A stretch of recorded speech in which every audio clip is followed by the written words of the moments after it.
नमस्कार, मैं अंजना और आप देख रहे हैं विश्व प्रेम न्यूज। आइए बढ़ते हैं आज की बड़ी खबर पर। महाकुंभ 2025 आस्था, अध्यात्म और आधुनिकता का अद्भुत संगम इस बार चर्चा में है।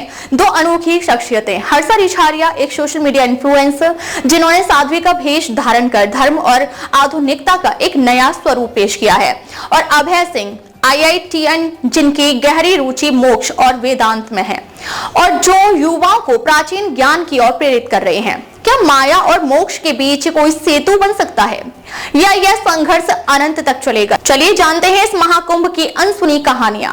इस बार के महाकुंभ में दो ही लोग चर्चा में चल रहे हैं। हर्षा रिछारिया, जो कि एक सोशल मीडिया इन्फ्लुएंसर हैं, ने लाइमलाइट में आने के लिए साध्वी का भेष धारण कर लिया है।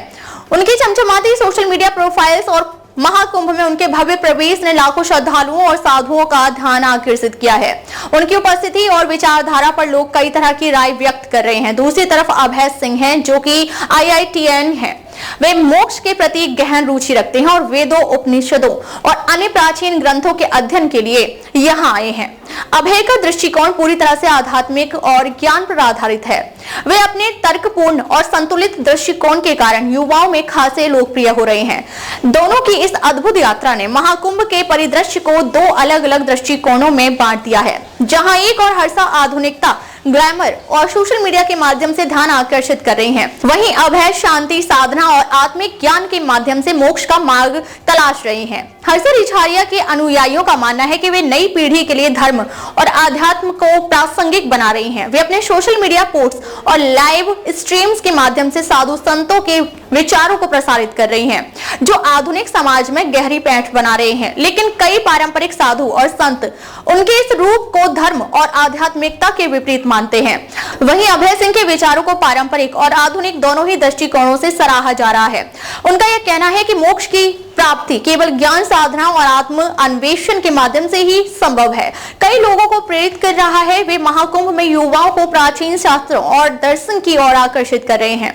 महाकुंभ का यह द्वंद्व माया और मोक्ष के बीच के संघर्ष को उजागर करता है, जहां एक और माया की प्रतीक हर्षा रिछारिया आधुनिक तकनीक और ग्लैमर के सहारे धर्म का प्रचार कर रही हैं। वहीं दूसरी ओर अभय सिंह पारंपरिक और गहन आध्यात्मिक मार्ग को अपनाकर मोक्ष की प्राप्ति की बात कर रहे हैं। इस अद्भुत समागम ने महाकुंभ को एक नए दृष्टिकोण से देखने का अवसर दिया है।